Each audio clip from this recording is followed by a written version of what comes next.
Magandang araw. This is the first part of my lecture presentation in FB134 Agroforestry farming systems. Our objective for this session is for us to define forests, forestry, and agroforestry, and for you to realize why do we need to study agroforestry. First, let us define what is a forest. Of course, for us, it is simply an area which is dominated by trees. So hundreds of more precise definitions of forests are used throughout the world, incorporating factors such as tree density, tree height, land use, legal standing, and ecological function. Forests are the dominant terrestrial ecosystem of Earth and are distributed around the globe. Forests account for 75% of the gross primary productivity of the Earth's biosphere and contains 80% of the Earth's biomass. Forests at different latitudes and elevations form distinctly different ecozones. Forests that can be found near the North Pole and the South Pole are called boreal forests, while those forests that can be found close to the equator, near the equator, are called tropical forests. So we all know that the Philippines, our country, is a tropical country. So here is an example of a tropical forest. Here this is in Mount Arayat in Pampanga. So this is what looks like inside a typical tropical rain forest. It is somewhat foggy and moist. Forests that can be found in between the Arctic zone and the equator here are called temperate forests. Same with those forests that can be found in between the equator and the South Pole. They are called temperate forests. So this is an example of a temperate forest. This is in Pennsylvania in the United States of America, near Pittsburgh. This is my surrounding during my short stay in the US. So paligid lang yan nung bahay ko nung ako ay nasa US. Look at this tree, and this is this is the same tree, this one and this one. This picture was taken on this side of the forest. Some of the sunset that I captured during some of my explorations in that certain forest. So another samples of or pictures of temperate forest. This is a deciduous temperate forest. When we say deciduous, those are trees that changes the color of their leaves and then eventually fall on the ground during fall, of course. And did you know that there are places on Earth that they have like somewhat a kind of confusing climatic zones, or there are places on Earth that has many climatic zones, just like in Israel here. Israel is here. So in Israel they have about 27 climatic zones. So in the northern part of the country, it is somewhat cold, snowy. This is in Mount Hermon. This is actually I'm standing on top of the Kofi Annan, and this side is Syria. This is their boundary. So this one is a temperate forest. In the central part of the country, they can plant bell pepper in an open ground without cover, bananas, just like here, watermelon, pomelo, and avocado, mango, and many more. So this climatic zone is Mediterranean or like subtropical, and they are also producing beautiful flowers. So these are some of the flowers that I used to harvest during my internship in Israel for 11 months. In the south, or in the Araba region, the desert area, mainit, desierto eh. So, but still, they are still producing healthy vegetables and other crops, tilapia, using technology. So human society and forests influence each other in both positive and negative ways. Forests provide ecosystem services to humans and serves as tourist attractions. Forests can also affect people's health. As we all know, trees absorbs atmospheric carbon dioxide and then gives off oxygen for us to breathe. Human activities, including harvesting of forest resources, can negatively affect forest ecosystem. At na-experience na natin some of the negative effects of deforestation, yung climate change na lang. So hindi na natin kailangang i-discuss pa what is climate change, what are the contributors in the so-called climate change. So yung naranasan natin na malalakas na typhoon, mayroon pang mga buhawi, and of course wag na nating ilayo yung mga flash floods na na-experience natin here in our country. So, technically, what is a forest? Sabi ko kanina, nalaman natin kanina that there is no exact, or there are hundreds of precise definitions of forests around the world. And here are the three broad categories of forests: administrative, land use, and land cover. So in the administrative definition, forest is based primarily, the definition is based primarily upon the legal designations of lands, and it bears little relationship to the vegetation growing in the land, kahit ano pang halaman na nabubuhay doon sa isang area, as long as it was designated as a forest.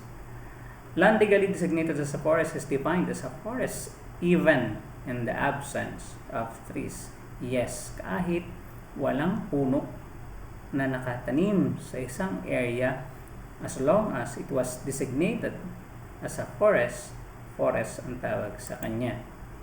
Sa land use, based upon the primary purpose that the land serves. Example, any land that is used primarily for timber production. For example, you have a 500 hectares of land used for timber production ng kahoy, ng lumber. If you have some networks of road, kasi ang laki, 500 hectares, and you have some infrastructures, processing area na malawak din. For example, meron ka pang airport, may landing strip. Those areas, kahit wala na mga puno, still kasi nasa timber production area. So that whole area, yung mga walang mga puno is still called is a forest. Land cover based upon the type and density of vegetation growing on the land. So it typically defines a forest as an area where trees growing above some threshold. So may iba't ibang tawag, but we will not go deeper into that because hindi naman forest yung main subject natin, hindi naman forestry. So it is an area of land, or an area of land can be defined as a forest if it is growing trees. So it contradicts the administrative definition. So let's proceed with the forestry. So forestry is a science and craft of creating, managing, using, conserving, and repairing forests and associated resources to meet desired goals, needs, and values for human and environment benefits. It is practiced both in the plantation and natural stands, sa mga natural forests. In the modern forestry, it embraces a broad range of concerns known as multiple-use management. For example, the provision of timber, kahoy, fuel wood, panggatong, wildlife habitat, natural water quality management, recreation, landscape and community protection, employment, aesthetically appealing landscapes, biodiversity management, watershed management, erosion control, and preserving forests as sinks for atmospheric carbon dioxide. Now for me, this one is very significant and is very important. Forest ecosystems have come to be seen as the most important component of the biosphere, and forestry has emerged as a vital applied science, craft, and technology. Forestry is an important economic segment in various industrial countries, just like in the United States of America, in Canada, in Europe, like Germany, Brazil, and other parts of the world, especially yung mga malalaking countries. Also in China. So what is agroforestry? Agroforestry is a land use system in which agricultural crops and or livestock and forest trees are raised on the same land either sequentially through rotational use or simultaneously. Pwedeng pasalit-salitan, pwedeng sabay sila, or on sequence, puno, crops, like that, parang sa alley cropping. And pwede ding rotational. Now, forest trees, the next cropping, cash crops or grain crops, the next cropping ay trees again for timber production. But before we go deeper into knowing agroforestry, let us first study why we need to study agroforestry. Let me begin with the beginning in the book of Genesis, chapter 1, verse 11 to 12. Then God said, "Let the land produce vegetation, seed-bearing plants and trees on the land that bear fruit with seed in it, according to their various kinds." And it was so. The land produced vegetation, plants bearing seed according to their kinds, and trees bearing fruit with seed in it according to their kinds. And God saw that it was good, and indeed it was really good. But man was easily tempted. That leads to man's very first offense with God, which can be read in The book of Genesis chapter 3 verse 6. When the woman saw that the fruit of the tree was good for food and pleasing to the eye, and also desirable for gaining wisdom, she took some and ate it. She also gave some to her husband who was with her, and he ate it.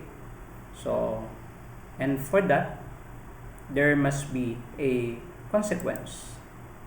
So, in chapter 3, verse 17 to 19, the Lord said to Adam, "Because you listened to your wife and ate fruit from the tree about which I commanded you, you must not eat from it. Cursed is the ground because of you.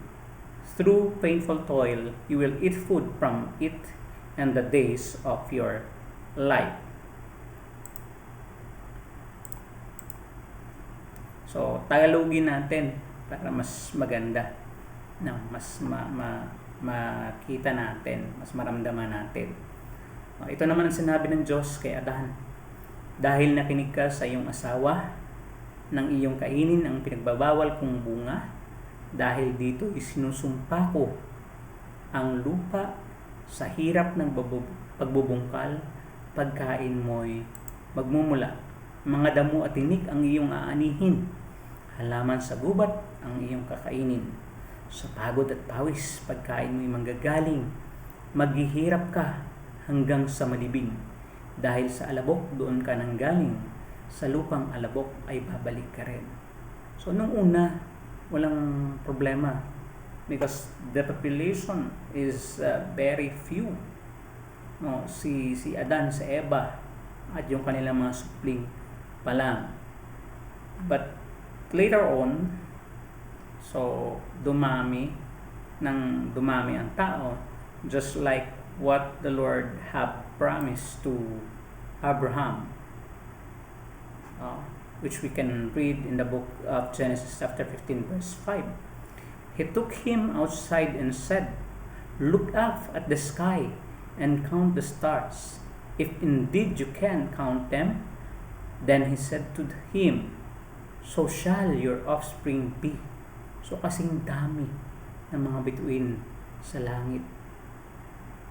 And so, unti-unti nangyari, dumami.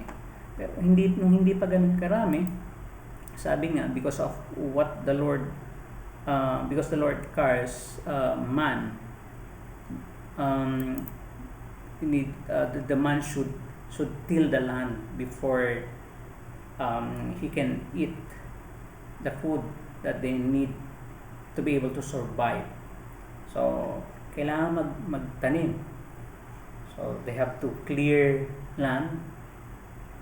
And nung dumadami ang tao, so vast area should be cleared to be planted with staple foods and other crops. So, more and more areas needs to be converted.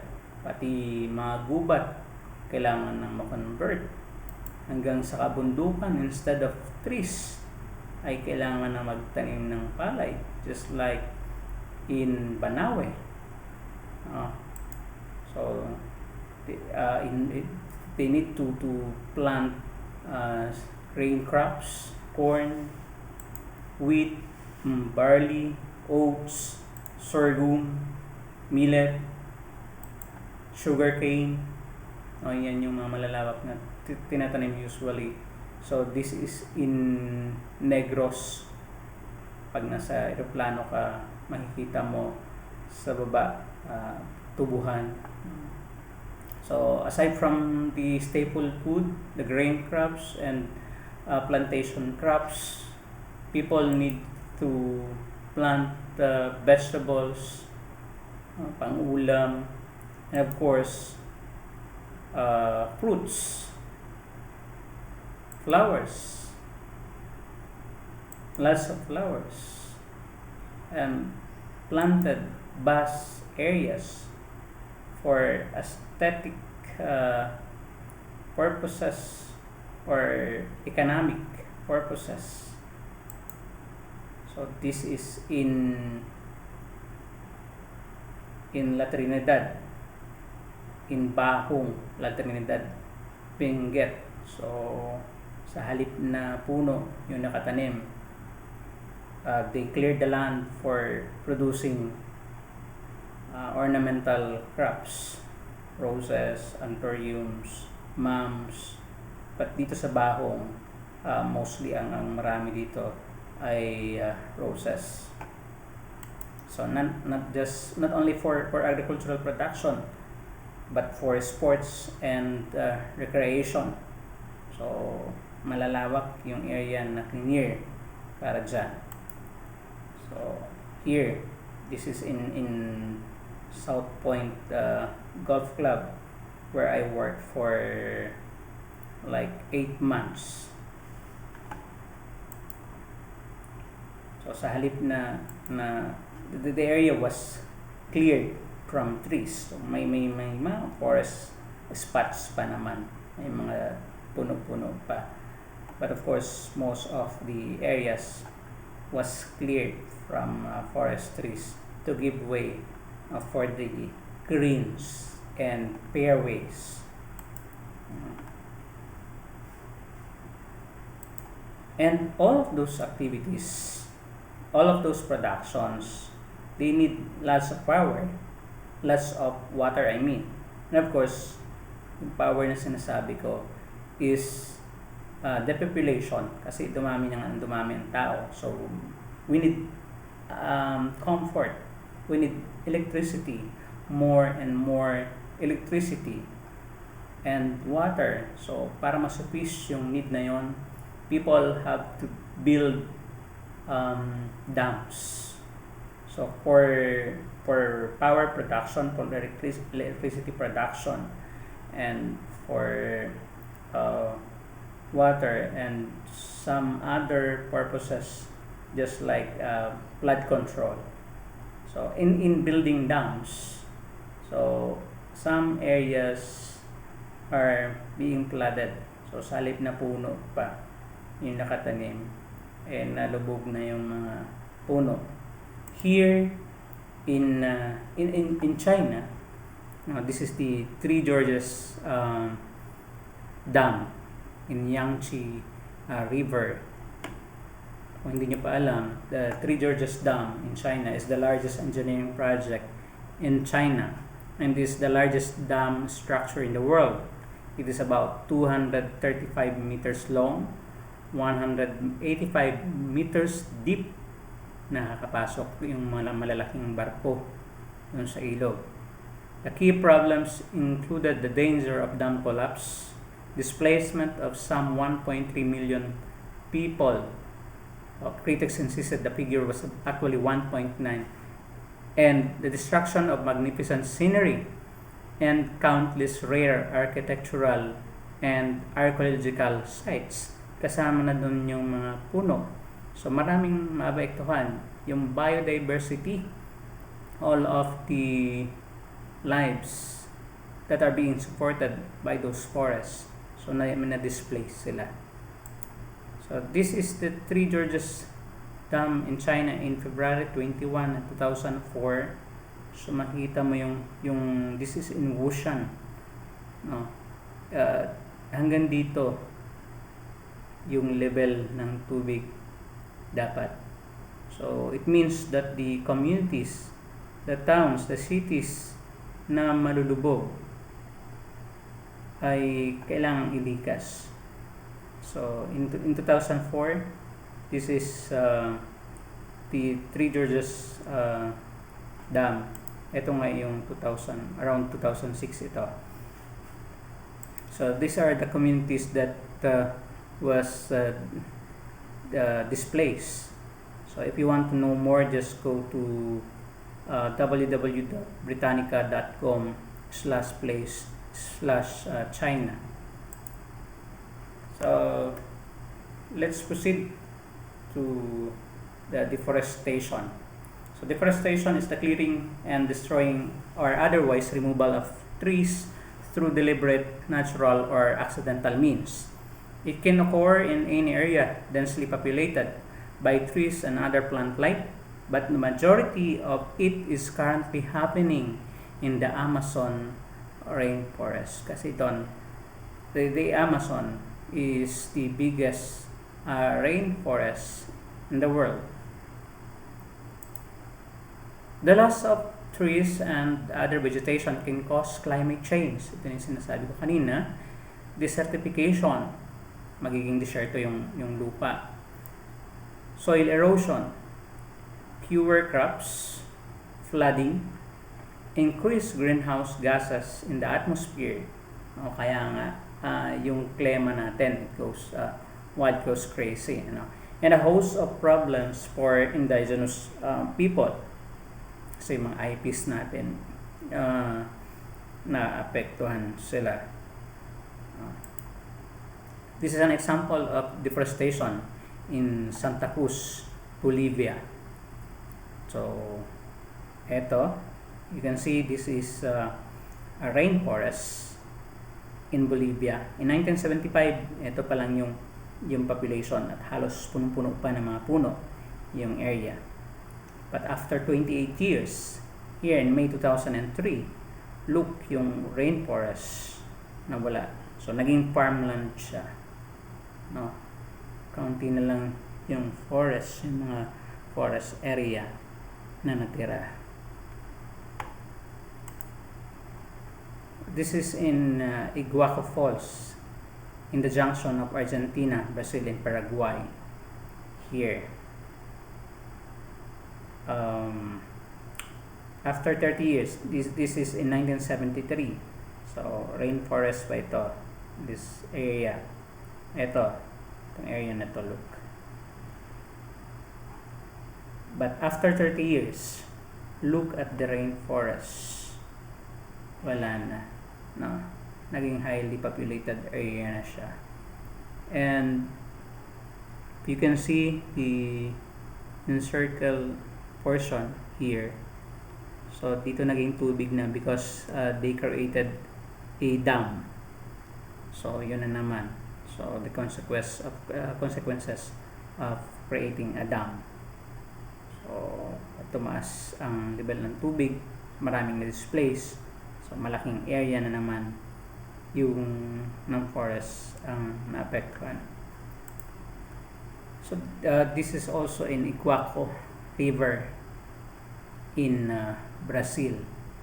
If you can see notice the contrast. Ito rainforest. And these are farmlands. So, tawid ka lang ng ilog. And hopefully, they can be able to preserve this rainforest. This is still in Brazil. No? In Brazil, large areas of rainforest are being cleared to give way for beef production kasi ang laki ng demand ng beef. So, ang hilig nyo kasi sa hamburger. So, Jollibee, McDonald's, yan, Burger King. So, the demand of beef around the world keeps on rising. So, and the businessmen in Latin America saw an opportunity, laking business sa kanila nung cattle production. So, they have to clear considerable areas. So, research nyo lang yung deforestation in Amazon rainforest. So, ayan. This is same scenery, but perhaps this is in Asia. And wag na tayong lumayo, no, dito sa province natin. So, usong-uso yung kaingin, wherein a patch of land is being cleared, being burned for agricultural production. And after some croppings, 1 or 2 croppings, ilipat na naman bago kayo, no? Kaya nakakalbo yung gubat natin, no. So that is why we are encouraged to practice agroforestry. And you, as a farm entrepreneur, future farm entrepreneur, I hope that you can realize, or you will able to realize the importance of doing agroforestry.